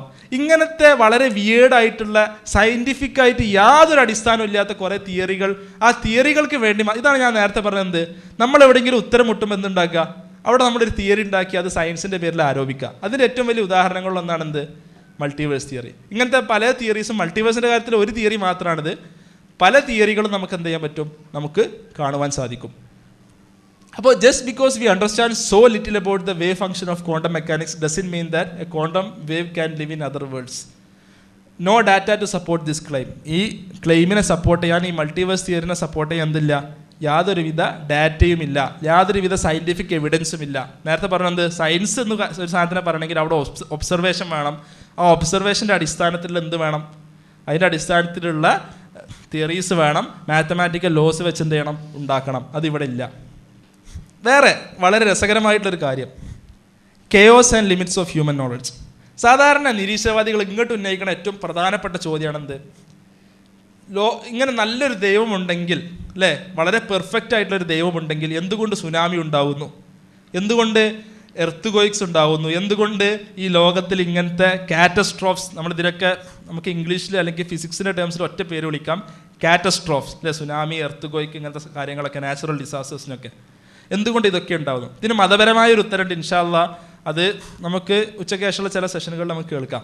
തിരിച്ച് സയൻസ് ചോദിക്കുന്ന ചില ചോദ്യമുണ്ട്. ഇവരോട് ഇത് ഇങ്ങോട്ട് ചോദിക്കുമ്പോൾ സയൻസിന് ചില ചോദ്യങ്ങൾ അങ്ങോട്ടുണ്ട്. അതിലേറ്റവും പ്രധാനപ്പെട്ടതാണ് എന്താ, ഇതൊക്കെ ഒരു കെയോസിൻ്റെ ഭാഗമാണ്. നമ്മൾ സയൻസിൽ കെയോസ് എന്ന് പറയും. കെയോസ് എന്ന് പറഞ്ഞാൽ എന്താണ്, ഈ പ്രശ്നങ്ങൾക്കാണ് ഈ ഒരു പക്ഷേ വളരെ സിമ്പിളായി പറഞ്ഞാൽ ഈ ഒരു സുനാമി എന്ന് പറഞ്ഞാൽ എന്താണ്, അതൊരു കെയോസാണ്. അതേപോലെ ഒരു എർത്ത് എന്ന് പറഞ്ഞാൽ അതൊരു കെയോസാണ്. ഇവിടെ ഈ കെയോസ് എന്നുള്ളത് അതൊരിക്കലും റാൻഡമായിട്ട് ഉണ്ടാവണതല്ല. വളരെ ശ്രദ്ധിച്ച് ഞാൻ പറഞ്ഞത് എന്ത് ചെയ്യണം, കേൾക്കണം. ഈ സുനാമി എന്നുള്ളത് എന്തല്ല, ഒരിക്കലും റാൻഡമായിട്ട് പെട്ടെന്ന് ഒരു ദിവസം എന്തോ പെട്ടെന്ന് അങ്ങോട്ട് ഉണ്ടാവുന്നൊരു കാര്യമല്ല. എന്താണ്, ഒരു പക്ഷേ നമ്മുടെ ഭൂമിക്കടിയിൽ എന്തെങ്കിലും പാളികൾ, പ്ലേറ്റ് ടെക്ടോണിക്സ് ഒക്കെ ഉണ്ട്, അതൊക്കെ പരസ്പരം എന്തെങ്കിലും ഇളകി സ്ലോ ആയിട്ട് എന്തെങ്കിലും മൂവ് ചെയ്ത് ഒരു പക്ഷേ കാലങ്ങളായിട്ട് മൂവ് ചെയ്തതിൻ്റെ ഭാഗമായിട്ട് ആയിരിക്കും എന്തുണ്ടാവുക, ഒരു സുനാമി ഉണ്ടാവുന്നത്, അല്ലെങ്കിൽ ഒരു എർത്ത് ക്വേക്ക് ഉണ്ടാവുന്നത്. ഓക്കെ, അപ്പോൾ ഇതെന്ന് പറഞ്ഞാൽ വളരെ ഡിറ്റർമിനിസ്റ്റിക് ആയിട്ടുള്ളൊരു പ്രോസസ്സിൻ്റെ ഭാഗമായിട്ട്, വളരെ നോൺ റാൻഡം ആയിട്ടൊരു പ്രോസസ്സിൻ്റെ ഭാഗമായിട്ട് ഉണ്ടാവുന്ന ഒരു കാര്യമാണെന്ത്, നമ്മുടെ ഇന്ന് അനുഭവിക്കുന്ന പല ദുരന്തങ്ങളും. എന്നാൽ അതിൻ്റെ അടിസ്ഥാനം തേടി പോകാന്ന് പറഞ്ഞാൽ അത് മനുഷ്യന് കൺട്രോൾ ചെയ്യാന്ന് പറഞ്ഞാൽ എന്താണ്, അത് പ്രയാസമാണ്. നമുക്ക് പ്രവചിക്കാനോ അല്ലെങ്കിൽ നമുക്ക് അതിനെ തിരിച്ചറിയാനുള്ള കഴിവ് വളരെ വിദൂരത്താണ്. അതുകൊണ്ടാണ് എന്ത്, അതിനെ കെയോസ് അല്ലെങ്കിൽ കാറ്റസ്ട്രോഫ്സ് അല്ലേ, ദുരന്തങ്ങൾ എന്ന് വിളിക്കുന്നത്. വളരെ രസകരമായ ഒരു തിയറി, ബട്ടർഫ്ലൈ എഫക്റ്റ് എന്ന് പറഞ്ഞത് MIT-യിലെ ഒരു റിസർച്ചർ അദ്ദേഹം കണ്ടെത്തിയ ഒരു കാര്യമാണ് ബട്ടർഫ്ലൈ എഫക്റ്റ്. ബട്ടർഫ്ലൈ എഫക്റ്റ് എന്ന് പറഞ്ഞാൽ അതായത് ചൈനയിലുള്ള ഒരു ചിത്രശലഭം, ഒരു ബട്ടർഫ്ലൈ, ആ ചൈനയിലുള്ള ചിത്രശലഭം ഒന്ന് ചിറകടിച്ചാൽ ആ ചിറകടിക്കുന്നതോടുകൂടി അവിടെ എന്തുണ്ടാവും, എയറിൻ്റെ പ്രഷറിൽ, വായു അന്തരീക്ഷ മർദ്ദത്തിൽ ചെറിയ മാറ്റം ഉണ്ടാവും. ഈ അന്തരീക്ഷ മർദ്ദത്തിലെ ചെറിയ മാറ്റം മൂലം അങ്ങ് അകലെ ഒരു ഭൂമിയുടെ നേരെ അപ്പുറത്ത് കിടക്കുന്ന അമേരിക്കയുടെ വെസ്റ്റ് കോസ്റ്റിൽ എങ്ങനെ ഒരു ടൊർണാഡോ അല്ലെങ്കിൽ ഒരു എന്താ പറയുക, ഒരു കൊടുങ്കാറ്റ് രൂപപ്പെടും എന്ന് ഡിവൈസ് ചെയ്ത ഒരു തിയറിയാണെന്ത്, ബട്ടർഫ്ലൈ എഫക്റ്റ് എന്ന് പറഞ്ഞത്. അതായത് അന്തരീക്ഷത്തിൽ ചൈനയിൽ ഉണ്ടാകുന്ന ചെറിയൊരു മർദ്ദത്തിൻ്റെ അളവ് പോലും, മർദ്ദത്തിൻ്റെ ഒരു മാറ്റം പോലും എന്തുണ്ടാക്കാം, US-ൽ ഒരു കൊടുങ്കാറ്റ് വരെ സൃഷ്ടിക്കാം. അതെന്താണ്, അതൊരു കെയോസാണ്. നേരത്തെ പറഞ്ഞ സുനാമി പോലുള്ള ഇതായിരിക്കും ഒരു കാരണം. പറയാൻ എന്തില്ല, നമുക്കതിനെ നേരത്തെ കണ്ടറിയാൻ പറ്റില്ല അല്ലേ, ആരും വിചാരിക്കാത്തൊരു കാരണത്തിനാവാം. എന്നാൽ പെർഫെക്റ്റ് ആയിട്ട് സയൻറ്റിഫിക് ആയിട്ട് നമുക്ക് അതിന് ശേഷം എന്ത് ചെയ്യാൻ പറ്റും, ഇത് നടന്നു കഴിഞ്ഞതിന് ശേഷം നമുക്ക് എന്ത് ചെയ്യാൻ പറ്റും, ഇതിനെ നമുക്ക് എക്സ്പ്ലെയിൻ ചെയ്യാൻ പറ്റും. അതാണ് ഞാൻ നേരത്തെ പറഞ്ഞത്. ഇങ്ങോട്ട് ചോദിക്കുമ്പോൾ, അതായത് ഇങ്ങനെയുള്ള ദൈവം, ഈ ദൈവം എന്താ കൊടുങ്കാറ്റുകളും അല്ലെങ്കിൽ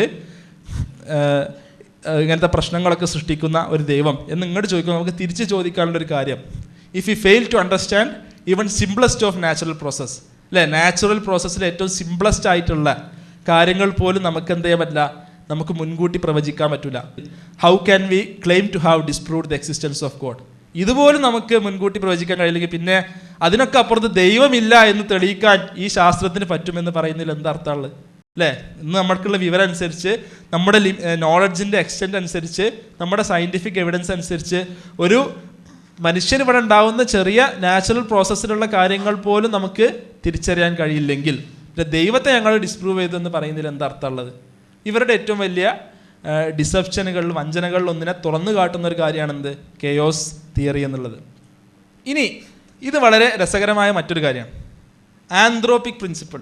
ഓക്കെ, ഇംഗ്ലീഷിൽ കേൾക്കാൻ ഒരുപക്ഷെ വളരെ പ്രയാസകരമായ ചില വാക്കുകളാണെങ്കിലും നമുക്ക് വളരെ എളുപ്പത്തിൽ മനസ്സിലാക്കാവുന്ന ചില കാര്യങ്ങളാണ്.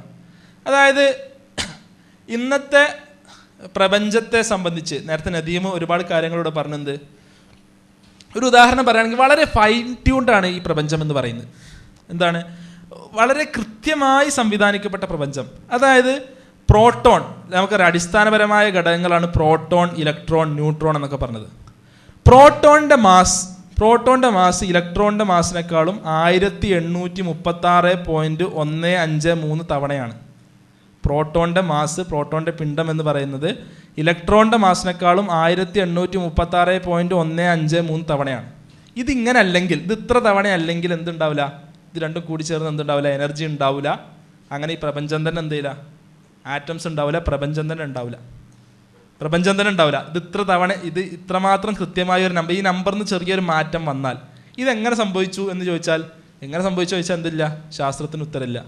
അതല്ലെങ്കിൽ നമുക്കറിയാം ഇലക്ട്രോണും പ്രോട്ടോണും അല്ല, അതും അതിനും അടിസ്ഥാനപരമായ ഘടകങ്ങളുണ്ട്. അതായത് ഇലക്ട്രോൺ ഉണ്ടായിട്ടുള്ളത്, അല്ലെങ്കിൽ പ്രോട്ടോൺ അല്ലെങ്കിൽ ന്യൂട്രോൺ ഇവയൊക്കെ ഉണ്ടായിട്ടുള്ളത് കോർക്കുകൾ കൂടി ചേർന്നാണ്. ശ്രദ്ധിച്ച് മനസ്സിലാക്കണം, ഇലക്ട്രോണും പ്രോട്ടോണും ന്യൂട്രോണൊക്കെ ഉണ്ടായിട്ടുള്ളത് കോർക്കുകൾ കൂടി ചേർന്നാണ്. 2 തരം കോർക്കുണ്ട്, അപ്പ് കോർക്കുണ്ട്, ഡൗൺ കോർക്കുണ്ട്. അപ്പ് കോർക്കുണ്ട്, ഡൗൺ കോർക്കുണ്ട്. അപ്പ് കോർക്കിൻ്റെ ചാർജ് +2/3 ആണ്. ഡൗൺ കോർക്കിൻ്റെ ചാർജ് -1/3 ആണ്. അപ്പോൾ എന്തുകൊണ്ട് അവർക്ക് ഇങ്ങനെ ഒരു ചാർജ് ഉണ്ടായി? എന്തുകൊണ്ട് +2/3? എന്തുകൊണ്ട് -1/3? സയൻസിന് ഉത്തരമില്ല. ഇനി ഒരു ന്യൂട്രോൺ ഉണ്ടാവണത് ഒരു അപ്പ് കോർക്കും 2 ഡൗൺ കോർക്കും കൂടി ചേർന്നിട്ടാണ്. പറഞ്ഞാൽ ഒന്ന് ശ്രദ്ധിക്കുക, ഒരു അപ്പ് കോർക്കും 2 ഡൗൺ കോർക്കും. ഒരു അപ്പ് കോർക്ക് +2/3, ഒരു ഡൗൺ കോർക്ക് -1/3, ഒരു ഡൗൺ കോർക്ക് അടുത്ത -1/3. ടോട്ടൽ ചാർജ് എത്ര ന്യൂട്രോണിൻ്റെ? 0 അല്ലേ? അങ്ങനെ ഒരു അപ്പ് കോർക്ക് 2 ഡൗൺ കോർക്ക് കൂടി ചേർന്നിട്ടാണ് എന്തുണ്ടായിട്ടുള്ളത്? ഒരു ന്യൂട്രോൺ ഉണ്ടായിട്ടുള്ളത്. ഇതേപോലെയാണ് പ്രോട്ടോണും ഇലക്ട്രോണൊക്കെ ഉണ്ടായിട്ടുള്ളത്. എന്തുകൊണ്ട് സാധാരണ നമ്മൾ നേച്ചറിൽ കാണുന്നതൊക്കെ ഇണകളായിട്ടാണ് അല്ലേ? 2 കൂടി ചേർന്നിട്ടാണ് പലതും ഉണ്ടാവുക. ഇവിടെ മാത്രം 3. എന്തുകൊണ്ട് 3 കൂടി ചേർന്ന് ചോദിച്ചാൽ, എന്തുകൊണ്ട് എന്ന് ചോദിച്ചാൽ എന്തില്ല? ഒരു ഉത്തരമില്ല. അതങ്ങനെയാണ്. അതേപോലെ നമ്മുടെ ഗ്രാവിറ്റേഷണൽ കോൺസ്റ്റന്റ് നമ്മൾ സ്കൂളുകളൊക്കെ പഠിച്ചിട്ടുണ്ടാവും. ഗ്രാവിറ്റേഷണൽ ഫോഴ്സ്, ഗുരുത്വാകർഷണ ബലം G = 6.67 × 10⁻⁻11 എന്നൊക്കെ നമ്മൾ പഠിച്ചിട്ടുണ്ടാവും. അതിൽ നിന്ന് ഒരു അണുവിട മാറിയാൽ എന്ത് ചെയ്യും?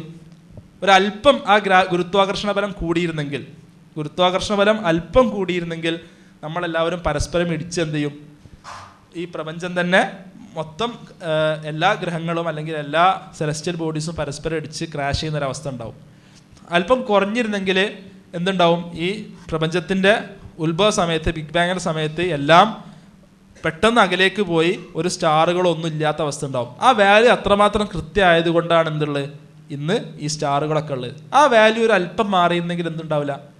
ഈ പ്രപഞ്ചം ഇന്നുള്ളത് പോലെ ഉണ്ടാവുമായിരുന്നില്ല. എന്തുകൊണ്ട് ആ വാല്യൂ? എന്തുകൊണ്ട് അത്ര കൃത്യമായ വാല്യൂ? ഇങ്ങനത്തെ കുറേ കാര്യങ്ങൾ ഇന്നും സയൻസിന് ഉത്തരം കിട്ടാതാണ്. അപ്പോൾ ഇത്തരം കാര്യങ്ങൾ പറയുമ്പോൾ അവർ തിരിച്ച് പറയുന്ന കാര്യമാണെന്ത്? Anthropic principle. ആന്ത്രോപിക് പ്രിൻസിപ്പിൾ എന്ന് പറഞ്ഞാൽ universe is the way it is because if it were different we humans wouldn't be there. നമ്മൾ സാധാരണ ന്യായം പറയാനൊക്കെ പറയില്ല, എന്തെങ്കിലും ചോദിക്കുമ്പോൾ അതേപോലത്തെ ഒരു ന്യായമാണിത്. എന്താണ് ഇതിൽ നിന്ന് അല്പം എന്തുകൊണ്ട് ഇത്ര ഫൈൻ ട്യൂൺഡ് ആയെന്ന് ചോദിക്കുമ്പോൾ അവർ പറയുന്ന ന്യായം, ഇതിൽ നിന്നൊരു അല്പം വ്യത്യസ്തമായിരുന്നെങ്കിൽ ഈ ചോദ്യം ചോദിക്കാൻ ആരും ഉണ്ടാവുമായിരുന്നില്ല, നിങ്ങൾ ഉണ്ടാവുമായിരുന്നില്ല. ഇത് ഇന്നൊരല്പം വ്യത്യാസമായിരുന്നെങ്കിൽ ചോദ്യം ചോദിക്കാൻ നിങ്ങൾ ഉണ്ടാവുമായിരുന്നില്ല. അതുകൊണ്ട് എന്തില്ല? ആ ചോദ്യത്തിന് ഒരർത്ഥമില്ല. ഇതെന്താണ്? ഇതൊരു ന്യായമാണ്. ഇതിനൊരു മറുപടി കിട്ടാതെ വരുമ്പോൾ നമ്മൾ പറയുന്നൊരു ന്യായമാണിത്. അങ്ങനെയാണെങ്കിൽ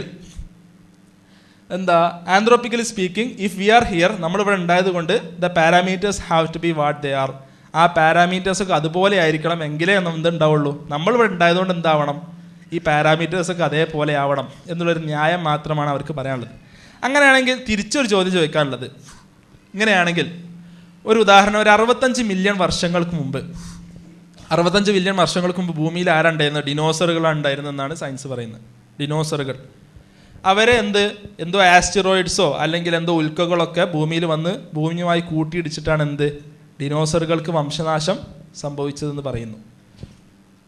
പൊതുവെ ആളുകൾ ഒബ്സർവ് ചെയ്യുന്നൊരു കാര്യം, ഡിനോസറുകൾ അന്ന് അത് സംഭവിച്ചിട്ടില്ലായിരുന്നെങ്കിൽ എന്തായിരുന്നു? മനുഷ്യൻ തന്നെ ഭൂമിയിൽ ഉണ്ടാവുമായിരുന്നില്ല. ഡിനോസറുകൾ തന്നെ എന്ത് ചെയ്യും? ഭൂമി ഭരിക്കും. അപ്പോൾ ഒരാൾ ചോദിക്കുകയാണ്, എന്തുകൊണ്ടാണ് 65 മില്യൺ വർഷങ്ങൾക്ക് മുമ്പ്, 65 ലക്ഷം വർഷങ്ങൾക്ക് മുമ്പ് ഭൂമിയിൽ ആ ആസ്റ്റിറോയിഡ് അല്ലെങ്കിൽ ആ ഒരു ഉൽക്ക വന്ന് പതിച്ചതെന്ന് ചോദിച്ചാൽ, ഇതേ പ്രിൻസിപ്പിൾ വെച്ച് നമുക്ക് മറുപടി പറയാൻ ഈ ചോദ്യങ്ങൾ ചോദിക്കുന്നത് എന്തുകൊണ്ടാണ്? നിങ്ങളിവിടെ ജീവിച്ചിരിക്കുന്നുകൊണ്ടാണ്. അന്ന് ഇത് സംഭവിച്ചില്ലായിരുന്നെങ്കിൽ, ഞാൻ പറയുന്ന കാര്യം വളരെ കൃത്യമായിട്ട് മനസ്സിലാക്കണം, 65 ലക്ഷം വർഷങ്ങൾക്ക് മുമ്പ് എന്തുകൊണ്ട് ആസ്റ്റിറോയിഡ്സ് ഭൂമിയിൽ വന്നിടിച്ചു എന്ന് ഒരാൾ ചോദിച്ചാൽ തിരിച്ചു പറയുന്ന ഈ ആന്ത്രോപിക് പ്രിൻസിപ്പിൾ വെച്ച് തിരിച്ചു പറയുന്ന മറുപടി, ഈ ചോദ്യം ചോദിക്കാൻ നിങ്ങൾ ബാക്കിയുള്ളത് എന്തുകൊണ്ടാണ്? ആ 65 മില്യൺ വർഷങ്ങൾക്ക് മുമ്പ് ഭൂമിയിൽ ആ ആസ്റ്റിറോയിഡ് വന്ന് ഇടിച്ചത് കൊണ്ടാണ് എന്ന് പറഞ്ഞാൽ എങ്ങനെ ഉണ്ടാവും? ഈ ചോദ്യത്തിനുള്ള ശരിക്കുള്ള ഉത്തരം എന്താ? എന്തുകൊണ്ട് 65 മില്യൺ വർഷങ്ങൾക്ക് മുമ്പ് എന്തോ ആസ്റ്റിറോയിഡ് ഭൂമിയിൽ വന്ന് ഇടിച്ചത്? അന്ന് ആ ആസ്റ്റിറോയിഡ് ആ ഭൂമിയുടെ പാത്തിൽ എങ്ങനെയോ വന്നു ചേർന്നു, അതുകൊണ്ട് പരസ്പരം കൂട്ടിയിടിച്ചു. അതാണ് ശരിയായ ഉത്തരം. ആ ശരിയായ ഉത്തരത്തിന് പകരം ഈ പ്രിൻസിപ്പിൾ വെച്ച് എനിക്ക് എന്ത് പറയാം? കാരണം അന്ന് 65 വർഷം മുമ്പ് ആ ആസ്റ്റിറോയിഡ്സ് ഇടിച്ചിട്ടില്ലെങ്കിൽ എന്തുണ്ടാവുമായിരുന്നില്ല? മനുഷ്യനുണ്ടാവുമായിരുന്നില്ല, ഡിനോസറുകൾ ഭൂമി ആയിരിക്കും. അതുകൊണ്ട് ഈ ചോദ്യം നിങ്ങൾ ചോദിക്കുന്നത് എന്തുകൊണ്ടാണ്? ഈ ചോദ്യം നിങ്ങൾ ചോദിക്കുന്നത് ആ ആസ്റ്ററോയിഡ് വന്ന് ഇടിച്ചുകൊണ്ടാണെന്ന് പറഞ്ഞാൽ അതിനാണ് നമ്മൾ എന്ത് പറയാം, കൃത്യമായി ഒരു മറുപടി ഇല്ലാത്തത് കൊണ്ട് എന്തെങ്കിലും ഒരു മറുപടി പറയുക എന്ന് പറയാം. അപ്പോൾ ഇതേപോലെയാണ് ഇവരുടെ ഏറ്റവും പ്രധാനപ്പെട്ട വാദങ്ങളിലൊന്നാണ് ആന്ത്രോപിക് പ്രിൻസിപ്പിൾ. അതിൻ്റെ സ്ഥിരീകരണം എന്താണ്? തിരിച്ചൊരു ചോദ്യം ചോദിച്ചാൽ മാറാവുന്നതേ ഉള്ളൂ. അതേപോലെ എന്ന് പറയുന്ന ഏറ്റവും വലിയ കാര്യങ്ങളിലൊന്നാണ് എവല്യൂഷൻ, പരിണാമവാദം. ചില കാര്യങ്ങൾ നദീമനെ പറഞ്ഞു, നമ്മുടെ പാഠപുസ്തകങ്ങളിൽ പഠിപ്പിക്കപ്പെടുന്ന അബദ്ധങ്ങൾ. അവിടെ ചില ചോദ്യങ്ങൾ പലപ്പോഴും മനസ്സിൽ വരുന്ന പല ചോദ്യങ്ങളുണ്ട്. എന്തുകൊണ്ട് ചില സ്പീഷീസ് ഉണ്ടായി? എന്താണ് എവല്യൂഷൻ പറയുന്നത്? നാച്ചുറൽ സെലക്ഷൻ അല്ലേ, സർവൈവൽ ഓഫ് ദ ഫിറ്റസ്റ്റ്. ഒരുപാട് സ്പീഷീസ് തമ്മിൽ കോമ്പീറ്റ് ചെയ്യുകയും അവയിൽ ഏറ്റവും ഫിറ്റായിട്ടുള്ള സ്പീഷീസ് എന്ത് ചെയ്യും? സർവൈവ് ചെയ്യും, ബാക്കി എന്ത് ചെയ്യും? നശിച്ചു പോകും. ചില സയൻറ്റിസ്റ്റുകളെ ചോദിക്കുന്ന ചില ചോദ്യങ്ങളുണ്ട്. അതായത് എവല്യൂഷനെ അംഗീകരിച്ചുകൊണ്ട് തന്നെ, പരിണാമവാദത്തെ അംഗീകരിച്ചുകൊണ്ട് തന്നെ അവർ ചില ചോദ്യങ്ങൾ ചോദിക്കും. അതിൽ പ്രധാനപ്പെട്ട ഒരു ചോദ്യമാണ്, എന്തുകൊണ്ടാണ് ചില സ്പീഷീസ് ഇവിടെ ഉള്ളത്? ചില ഓർഗാനിസംസ്, ചില മൃഗങ്ങൾ എന്തുകൊണ്ടാണ് അവിടെ ഉള്ളത്? ഒരു ഉദാഹരണമായിട്ട് പറയാനുള്ളത് സാധാരണ പീക്കോക്ക്, മയില്. ഈ മയിൽ എന്നുള്ള സാധനം എന്തുകൊണ്ടാണ് അവിടെ ഉള്ളത്? പ്രത്യേകിച്ച് മയിലിൻ്റെ എന്തുണ്ട്, ആൺമയിലുകൾക്ക് വലിയൊരു എന്തുണ്ട്, വലിയ വലിയ പീലികളുണ്ട്. ശരിക്ക് എവല്യൂഷൻ പ്രകാരം, എവല്യൂഷണറി ബയോളജി പ്രകാരം എന്താണ്, വലിയ വലിയ പീലികളൊക്കെ ഉള്ളത് സർവൈവ് ചെയ്യാനുള്ള ചാൻസ് കുറവാണ്. എന്തുകൊണ്ടാണ്? പെട്ടെന്ന് ശത്രുക്കളെ കണ്ടുപിടും അല്ലേ, ഇത് പെട്ടെന്ന് മറച്ചു വെക്കാൻ പറ്റില്ല. പെട്ടെന്ന് ശത്രുക്കളുടെ കണ്ടുപിടുകയും അവ പെട്ടെന്ന് എന്ത് ചെയ്യും, വേട്ടയാടപ്പെടുകയും ചെയ്യും. ഒന്നാമത് എന്തുകൊണ്ടാണ് ഇത്തരം സ്പീഷീസ് ഉള്ളത്? രണ്ടാമത് എന്ത്, ഈ സ്പീഷീസിന് ഇതേപോലുള്ള പല ക്യാരക്ടറിസ്റ്റിക്സ് ഉള്ളത് എന്തുകൊണ്ടാണ്? ഏറ്റവും പ്രധാനപ്പെട്ട എവല്യൂഷന് പലപ്പോഴും ഉത്തരം കണ്ടെത്താൻ പറ്റാത്ത ഏറ്റവും പ്രധാനപ്പെട്ട ഒരു കാര്യമാണ് ഓൾട്രൂയിസം. ഓൾട്രൂയിസം എന്ന് പറഞ്ഞാൽ നമ്മൾ മനുഷ്യൻ എന്നുള്ളവർക്ക് പല ഗുണങ്ങളുണ്ട്. എന്താണ്? എൻ്റെ മുമ്പിൽ വെച്ച് നിങ്ങളൊരു കിണറ്റിൽ ചാടാൻ പോവുകയാണെങ്കിൽ, അറിയാതെ നിങ്ങളൊരു കുഴിയിലേക്ക് ചാടാൻ പോവുകയാണെങ്കിൽ ഞങ്ങളെ തടഞ്ഞു വെക്കും അല്ലേ? ശരിയല്ലേ? യഥാർത്ഥത്തിൽ എവല്യൂഷൻ അനുസരിച്ച് മനുഷ്യനൊരു റേസിലാണ്, ഒരു മത്സര ഓട്ടത്തിലുള്ളത്. ഞാൻ ജയിക്കണം അല്ലേ? മനുഷ്യന് ഏത് ജീവികളായാലും എവല്യൂഷൻ അനുസരിച്ച്, survival of the fittest theory അനുസരിച്ച് നമ്മളൊരു മത്സര ഓട്ടത്തിലുള്ളത്. ഞാൻ ജയിക്കണം, എൻ്റെ വംശം സംരക്ഷിക്കപ്പെടണം, എൻ്റെ തലമുറകൾ ഉണ്ടാവണം, ബാക്കിയുള്ളവർ എന്ത് ചെയ്യാൻ പാടില്ല, അവനെ പരിഗണിക്കേണ്ടതാണ്. സ്വാഭാവികമായിട്ടും ഈ survival of the fittest, natural selection അനുസരിച്ച് മനുഷ്യൻ എന്താവണം? സ്വാർത്ഥനാവണം. എന്നാൽ മനുഷ്യൻ എന്ന് പറഞ്ഞാൽ പലപ്പോഴും വളരെ സെൽഫ്ലെസ് ആയിട്ട് ബാക്കിയുള്ളവരെ എന്ത് ചെയ്യുക, സഹായിക്കുന്ന ആളാണ്. എന്തുകൊണ്ട് ഇങ്ങനെ സംഭവിച്ചു? എന്തുകൊണ്ട് നമുക്കിടയിൽ ഫയർമാൻസ് ഉണ്ടായി? സ്വന്തം ജീവൻ അപകടപ്പെടുത്തിയും മറ്റുള്ളവരുടെ ജീവൻ സംരക്ഷിക്കുന്ന പട്ടാളക്കാരും, അതേപോലെ രക്ഷാപ്രവർത്തകരും, അഗ്നിശമന പ്രവർത്തകരൊക്കെ എന്തുകൊണ്ടുണ്ടായി എന്നുള്ളത് എന്താണ് ഇന്നും എവല്യൂഷണറി ബയോളജിസ്റ്റുകളെ സംബന്ധിച്ചോളം ഉത്തരം കിട്ടാത്ത ഏറ്റവും വലിയ ചോദ്യങ്ങളാണ് പലപ്പോഴും. അപ്പോൾ അവർ പറയുന്നൊരു മറുപടിയാണ്, മനുഷ്യൻ എന്നുള്ള വംശത്തെ സംരക്ഷിക്കാൻ വേണ്ടിയിട്ടാണ് എന്ത് ചെയ്യണത്, നമ്മൾ ഇത്തരം മനുഷ്യനെ സംരക്ഷിക്കണ പല പ്രവർത്തനങ്ങൾ ഏർപ്പെടണം. ഒരു ഉദാഹരണം എത്രത്തോളം എന്ന് വെച്ചാൽ, ഇപ്പോൾ ഒരു എക്സാമ്പിൾ, ഒരിക്കൽ സംഭവിച്ചൊരു കാര്യം, ഒരു മൗണ്ട് എവറസ്റ്റ് ഏറ്റവും വലിയ കൊടുമുടിയാണ്, വലിയ തണുപ്പാണ്. അത് കയറുന്നതിനിടയിൽ ഇസ്രായേൽ വംശജനായ ഇസ്രായേൽക്കാരനായിട്ടൊരാൾ, അയാൾ നോക്കുമ്പോൾ കൂടെ കയറിയിരുന്ന തുർക്കിക്കാരനായിട്ടുള്ള ഒരാൾ, അയാൾ എന്തില്ല, കാണാനില്ല. ഇന്നത്തെ രാഷ്ട്രീയ സാഹചര്യം വെച്ചിട്ട് ശരിക്കും ഉണ്ടായൊരു സംഭവമാണ്. രാഷ്ട്രീയ സാഹചര്യം വെച്ചിട്ട് തുർക്കിയും ഇസ്രായേലും എന്ന് പറഞ്ഞാൽ ഭയങ്കര ശത്രുക്കളാണല്ലോ അല്ലേ? തുർക്കിയും ഇസ്രായേൽ എന്ന് പറഞ്ഞാൽ വലിയ ശത്രുക്കളാണ്. ഇയാൾ താഴോട്ട് നോക്കുമ്പോൾ, ഇസ്രായേൽക്കാരനായിട്ടുള്ള പര്യവേക്ഷകൻ താഴോട്ട് നോക്കുമ്പോൾ കാണുന്നത് തുർക്കിക്കാരൻ്റെ അവിടെ എന്താണ്, അവിടെ വീണ് ജീവിതത്തോട് മല്ലടിക്കുകയാണ്. അയാൾ കുറച്ചുകൂടി കയറിയാൽ എവിടെ എത്തും? ഈ മൗണ്ട് എവറസ്റ്റിലെത്തും, എവറസ്റ്റിൻ്റെ ടോപ്പിലെത്തും. അയാളെ സംബന്ധിച്ചോളം ഏറ്റവും വലിയ, അയാളെ രാജ്യത്തെ സംബന്ധിച്ചിടത്തോളം, ഒരു മനുഷ്യൻ എന്ന നിലയ്ക്കും അയാളെ സംബന്ധിച്ചോളം ഏറ്റവും വലിയ ഒരു അച്ചീവ്മെൻ്റാണ്. താഴെ എതിർ ഗ്രൂപ്പുകാരനായ അല്ലെങ്കിൽ തനിക്കെതിരെ പ്രവർത്തിക്കുന്ന ഒരു രാജ്യത്തുള്ളൊരു വ്യക്തി താഴെ വീണ് കിടക്കുന്നു. ഇയാൾ നേരെ താഴോട്ട് ഇറങ്ങി വരികയാണ് ചെയ്തത്. എന്നിട്ട് ഇയാളെ രക്ഷിച്ചു. ആ ഒരു രക്ഷിക്കുന്നതിൻ്റെ ഭാഗമായിട്ട് അയാൾക്ക് തൻ്റെ കയ്യിലെ 3 വിരലും കാലിലെ 4 വിരലും നഷ്ടപ്പെട്ടു. അത് നഷ്ടപ്പെടുത്തിക്കൊണ്ടാണ് എന്ത് ചെയ്ത്, ആ തണുപ്പിൽ നഷ്ടപ്പെട്ടു. ഇത് നഷ്ടപ്പെടുത്തി, അതായത് സ്വയം അംഗഭംഗം വന്നിട്ട് പോലും മാനുഷികമായ പരിഗണന വെച്ച് എന്ത് ചെയ്യുക, മറ്റൊരാളെ രക്ഷിക്കുക. ഇനി മനുഷ്യൻ എന്നുള്ളത് പോട്ടെ. അപ്പോൾ പലപ്പോഴും എവല്യൂഷണറി ബയോളജികൾ പറയുന്നൊരു ഉത്തരം എന്താണ്, മനുഷ്യൻ എന്നുള്ള വംശത്തെ സംരക്ഷിക്കാനാണ് എന്ത് ചെയ്യണത്, അതുകൊണ്ടാണ്, ആ സ്വാർത്ഥത കൊണ്ടാണ് എന്ത് ചെയ്യണത്, രക്ഷിക്കണമെന്നാണ്. അങ്ങനെയാണോ? പലപ്പോഴും മനുഷ്യൻ എന്ത് ചെയ്യുന്നുണ്ട് അല്ലേ, വല്ല പൂച്ച കിണറ്റിൽ വീണവരെ അല്ലെങ്കിൽ നമ്മുടെ ഏതെങ്കിലും മൃഗങ്ങൾക്ക് എന്തെങ്കിലും സംഭവിച്ചാൽ വരെ രക്ഷപ്പെടുത്താൻ ആര് നോക്കാറുണ്ട്? മനുഷ്യൻ നോക്കാറുണ്ട് എന്നുള്ള എന്താണ് ആ ഒരു തിയറി അവിടെ തെറ്റിക്കുന്ന നമുക്ക് കാണാൻ പറ്റും. അപ്പോൾ ഇന്ന് ഏറ്റവും വലിയ ഉത്തരം കിട്ടാത്ത ചോദ്യങ്ങളിലൊന്നാണ്. അതേപോലെ മാത്തമാറ്റിക്കൽ അല്ല, നമ്മൾ മറ്റ് തിയറികളൊക്കെ എടുത്ത് നോക്കിയാൽ, ഇപ്പോൾ ക്വാണ്ടം മെക്കാനിക്സോ അല്ലെങ്കിൽ ഒക്കെ എടുത്ത് നോക്കിയാൽ അവയൊക്കെ ഹൈലി മാത്തമാറ്റിക്കലാണ്. മാത്സിൻ്റെ ഒരു ഗുണം എന്താ വെച്ചാൽ മാത്സിൽ കറക്റ്റാണെങ്കിൽ ബാക്കിയൊക്കെ വളരെ കറക്റ്റായിട്ട് എന്ത് ചെയ്യും, വന്നു ചേരും. എന്നാൽ മാത്തമാറ്റിക്കൽ അല്ലാത്തതുകൊണ്ട് ഒരിക്കലും ഭാവിയെ പ്രവചിക്കാൻ പറ്റില്ല. 1000 കൊല്ലത്തിനപ്പുറം എന്ത് ഓർഗാനിസം ഉണ്ടാവുമെന്ന് എവല്യൂഷണറി ബയോളജിസ്റ്റുകളോട് ചോദിച്ചാൽ ഒരിക്കലും ഉത്തരം പറയില്ല. നേരത്തെ പറഞ്ഞ മയിലിൻ്റെ ഉദാഹരണം തന്നെ എടുക്കാം. 1000 വർഷങ്ങൾക്ക് ഒരു മയിൽ ഉണ്ടാവുന്നതിന് അവരുടെ വാദപ്രകാരം മയിൽ ഉണ്ടാവുന്നതിന് 1000 വർഷം മുമ്പ് ഒരിക്കലും മുൻകൂട്ടി കാണാൻ പറ്റില്ല. എന്ത് 1000 വർഷങ്ങൾക്ക് ശേഷം ഇങ്ങനെ വലിയ പീലിയൊക്കെ ഉള്ള ഒരു ജീവി ഉണ്ടാവും എന്ന് ചെയ്യാൻ പറ്റില്ല, ഒരിക്കലും മുൻകൂട്ടി കാണാൻ പറ്റില്ല. അതേപോലെ doesn't explain origin of life. ഇനി ഇങ്ങനെയൊക്കെ ജീവപരിണാമത്തെക്കുറിച്ച് എത്ര പ്രസംഗിച്ചാലും ജീവൻ എങ്ങനെ ഉണ്ടായി, അതേപോലെ തന്നെ വളരെ സിമ്പിളായിട്ടുള്ള പ്രോകാരിയോട്ടിക് സെൽസിൽ നിന്ന് അടുത്ത യൂകാരിയോട്ടിക് സെൽസ് എങ്ങനെ ഉണ്ടായി എന്നുള്ളത് ഒരിക്കലും എക്സ്പ്ലെയിൻ ചെയ്യാൻ പറ്റില്ല. അതേപോലെ അവസാനമായിട്ട് ഞാൻ പ്രോബബിലിറ്റി, മാത്സിലെ പ്രോബബിലിറ്റിയുമായി ബന്ധപ്പെട്ട സാധ്യതാ പഠനവുമായി ബന്ധപ്പെട്ട ചില കാര്യങ്ങൾ മാത്രം പറഞ്ഞുകൊണ്ട് ഞാൻ അവസാനിപ്പിക്കുകയാണ്. നേരത്തെ നദീമനെ പറഞ്ഞു, അതുകൊണ്ട് ഞാൻ കൂടുതൽ വിശദീകരിക്കുന്നില്ല. ഈ നിയമങ്ങൾ ഗോഡ്, മാത്സ് ആൻഡ് പ്രോബബിലിറ്റിയാണ്. മാത്തമാറ്റിക്സിലെ നിയമങ്ങൾ, ഈ നിയമങ്ങൾ മൂലമാണ് പ്രപഞ്ചം ഉണ്ടായത് എന്ന് ആരെങ്കിലും വാദിച്ചാൽ ലോസ് ദംസെൽഫ് കാൺ ജസ്റ്റ് ഇവോൾവ് അല്ലേ, വെറുതെ ലോസും വെറുതെ ഒന്നും ഉണ്ടാവില്ല. someone or something had to have made them. അതേപോലെ ഈ പറഞ്ഞ പ്രപഞ്ചത്തിൻ്റെ എല്ലാവിധ സൂക്ഷ്മമായ തലങ്ങളും എല്ലാവിധ നേരത്തെ പറഞ്ഞ എല്ലാ നമ്പേഴ്സും, പ്രോട്ടോണിൻ്റെയും ഇലക്ട്രോണിൻ്റെയും മാസിൻ്റെ റേഷ്യോ, അതല്ലെങ്കിൽ കോർക്സിൻ്റെ ചാർജ്, അല്ലെങ്കിൽ നേരത്തെ നദീം പറഞ്ഞ ഒട്ടനേകം ഡിസൈനിലെ എക്സാമ്പിളുകൾ, ഇതൊക്കെ യാദൃശ്ചികമായി ആകസ്മികമായി ഒരുപാട് ട്രയലുകളുടെ ഭാഗമായി വന്നു ചേർന്നാണെങ്കിൽ ലാസ്റ്റ് ഒരു എക്സാമ്പിൾ മാത്രം പറഞ്ഞുകൊണ്ട് ഞാൻ നിർത്തുകയാണ്.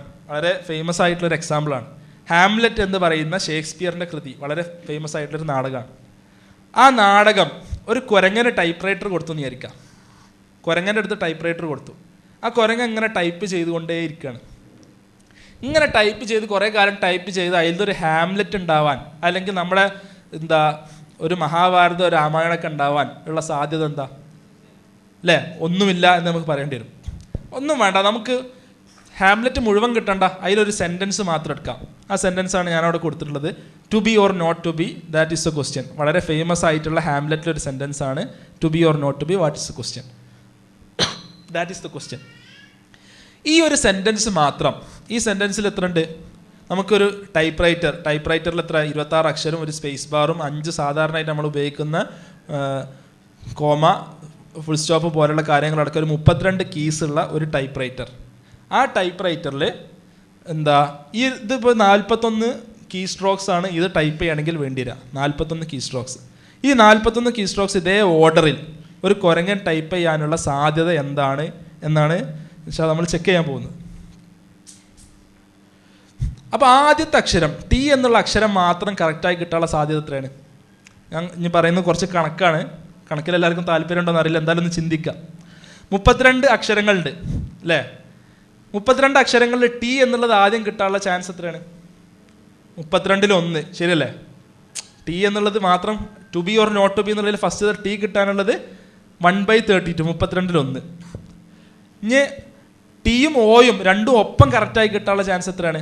ടി കിട്ടണമെങ്കിൽ 1/32, ഓ കിട്ടണമെങ്കിൽ അടുത്ത 1/32 അല്ലേ? 32-ൽ 1. അപ്പം 1/32 ഗുണിക്കണം 1/32. ഈ ചാൻസാണ് എന്തിനുള്ളത്? ആദ്യത്തെ 2 അക്ഷരം മാത്രം കിട്ടണമെങ്കിലുള്ള ചാൻസ്. അങ്ങനെയാണെങ്കിൽ ടു ഗെറ്റ് കംപ്ലീറ്റ് കറക്റ്റ്, എല്ലാം കറക്റ്റായി കിട്ടണമെങ്കിൽ 41 അക്ഷരങ്ങളും കറക്റ്റ് അതേ ഓർഡറിൽ കിട്ടണമെങ്കിലുള്ള ചാൻസ് എത്രയാണ്? 1/32. 1 കിട്ടണമെങ്കിൽ 1/32, 2 കിട്ടണമെങ്കിൽ 1/32 ഇൻറ്റു 1/32, 41 കിട്ടണമെങ്കിൽ അപ്പോൾ 1/32 ഇൻറ്റു 1/32 എത്ര? 41 തവണ, അതായത് 1/32 ടു ദ പവർ ഓഫ് 41.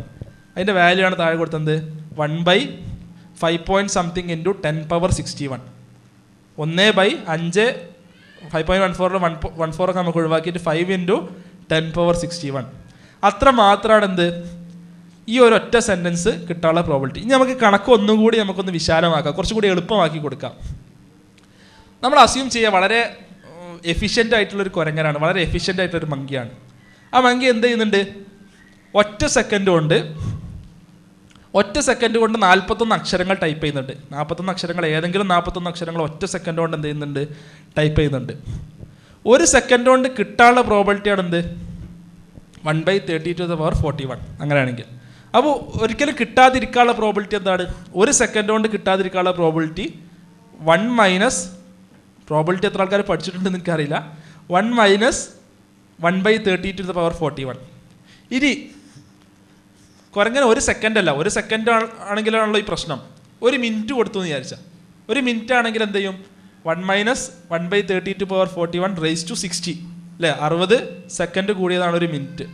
ഇനി ഒരു കൊല്ലം കൊടുക്കുകയാണെങ്കിൽ, ഒരു വർഷം കൊടുക്കുകയാണെങ്കിലാണ് എന്ത് പറഞ്ഞത്? ഞാൻ അവിടെ താഴത്തെ കൊടുത്തിട്ടുള്ള കണക്ക് 1 - 1/30⁻41 അതൊരു സെക്കൻഡിൽ (60) എന്ന് പറഞ്ഞാൽ എത്രയായി? ഒരു മിനിറ്റിലായി. 60 മിനിറ്റ് കൂടിയാണ് എന്തുണ്ടാവുക? ഒരു മണിക്കൂർ ഉണ്ടാവുക അല്ലേ? അപ്പോൾ വീണ്ടും (60). ഇനി 24 മണിക്കൂർ കൂടിയിട്ടാണ് ഒരു ദിവസം ഉണ്ടാവുക, അപ്പോൾ (24). ഇങ്ങനത്തെ 365 ദിവസം കൂടിയിട്ടാണ് എന്തുണ്ടാവുക? ഒരു വർഷം ഉണ്ടാവുക, (365). അങ്ങനെയാണെങ്കിൽ അത് കുരങ്ങനെ കിട്ടാതിരിക്കാനുള്ള പ്രോബിലിറ്റിയാണ് അത്. ആ സംഖ്യയുടെ ഉത്തരമാണ് എഴുതിയിട്ടുള്ളത് 0.9999 എത്രയോ 99 പിന്നെ ഒരു സംഖ്യ. ഇതാണ് കുരങ്ങൻ ഒരിക്കലും ആ ഒരു സെൻറ്റൻസ് പോലും ഒരു കുരങ്ങൻ ഒരു വർഷം ഇരുന്ന് ഒരു സെക്കൻഡ് കൊണ്ട് ഒരു ലൈന് വീതം ടൈപ്പ് ചെയ്താലും കുരങ്ങനെ ഹാംലെറ്റിൽ ഒരു വരി പോലും കിട്ടാതിരിക്കാനുള്ള പ്രോബിലിറ്റിയാണ് എന്ത്? ഇത്. ഇനി നമ്മൾ ഒന്നും കൂടി അപ്പുറത്തോട്ട് എന്ത് ചെയ്യുക? ഒന്നും കൂടി സാധ്യതകൾ നമ്മൾ എന്ത് ചെയ്യുക? ഒന്നും കൂടി വിശാലമാക്കി കൊടുക്കുക. നമുക്ക് അറിയാം, പ്രപഞ്ചം തുടങ്ങിയിട്ട് എത്ര വർഷമായി? ഏകദേശം 15 ബില്യൺ വർഷമായി.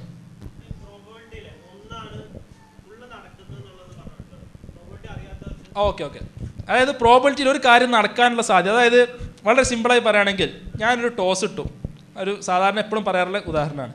ഒരു ടോസ് ഇട്ടു, ഹെഡ് കിട്ടാനുള്ള പ്രോബിലിറ്റി എത്ര ചാൻസാണ് ഉള്ളത്? 2 ചാൻസ് ഉണ്ട് അല്ലേ? ഹെഡ് കിട്ടാനുള്ള പ്രോബിലിറ്റി എത്ര? 1/2. ടെയിൽ കിട്ടാനുള്ള പ്രോബിലിറ്റി എത്ര? 1/2. ഹെഡോ ടെയിലോ കിട്ടാനുള്ള പ്രോബിലിറ്റി എത്ര? 1 അല്ലെ? ഹെഡോ ടെയിലോ കിട്ടാനുള്ള പ്രോബിലിറ്റി എത്ര? 1. അതാണ് എന്ത്? Maximum probability. അതായത് 1 എന്നുള്ളതാണ് എന്ത്? ഏറ്റവും മാക്സിമം കിട്ടാവുന്ന പ്രോബിലിറ്റി. ഒരു കാര്യം നടക്കാൻ ഷുവറായിട്ട് നടക്കുന്നതാണ് എന്ത്? അതിൻ്റെ അർത്ഥം. 0 ആണെങ്കിൽ ഒരിക്കലും നടക്കില്ല എന്നാണ് അർത്ഥം. ഉദാഹരണം പറയുകയാണെങ്കിൽ, നമ്മളൊരു ഡൈസ് എറിയുമ്പോൾ 7 കിട്ടാനുള്ള പ്രോബിലിറ്റി എത്ര? 0. കാരണം എന്താ? 1 മുതൽ 6 വരെയുള്ള സംഖ്യയുള്ള 7 എന്തില്ല? ഇല്ല. അതുകൊണ്ട് കിട്ടാനുള്ള പ്രോബിലിറ്റി എന്താണ്? 0 ആണ്. അപ്പോൾ ഒരിക്കലും സംഭവിക്കാതിരിക്കാനുള്ള പ്രോബിലിറ്റിയാണ് എന്ത്? 0. നിർബന്ധമായി സംഭവിക്കുന്ന പ്രോബിലിറ്റിയാണ് എന്ത്? 1. അതിനുള്ള സാധ്യതകൾ ഈ 0-ൻ്റെ 1-ൻ്റെ ഇടയിൽ എന്ത് ചെയ്യും? 0-ഓട് അടുത്താണെങ്കിൽ എന്ത് ചെയ്യില്ല? സംഭവിക്കില്ല. 1-നോട് അടുത്താണെങ്കിൽ എന്ത് ചെയ്യും?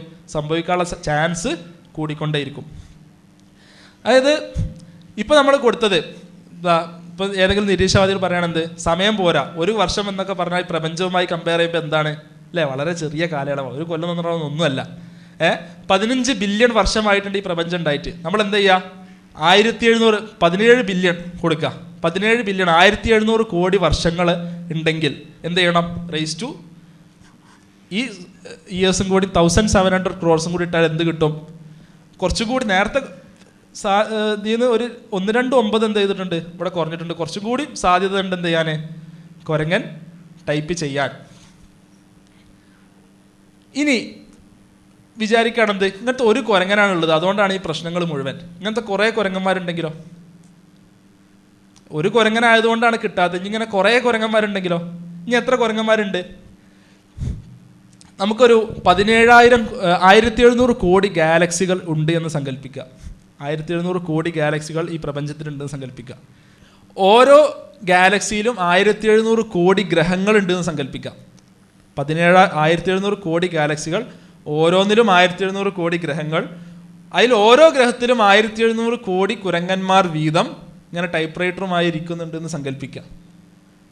എന്നിട്ട് അതിൽ ഓരോ കുരങ്ങനും ഒരു സെക്കൻഡിൽ ഒരു ലൈൻ വീതം 1700 കോടി വർഷങ്ങൾ ടൈപ്പ് ചെയ്യുന്നുണ്ടെങ്കിൽ ഈ ഒരു സെൻറ്റൻസ് കിട്ടാതിരിക്കാനുള്ള പ്രോബിലിറ്റിയാണ് എത്ര? 0.999999. ആലോചിച്ച് നോക്കും.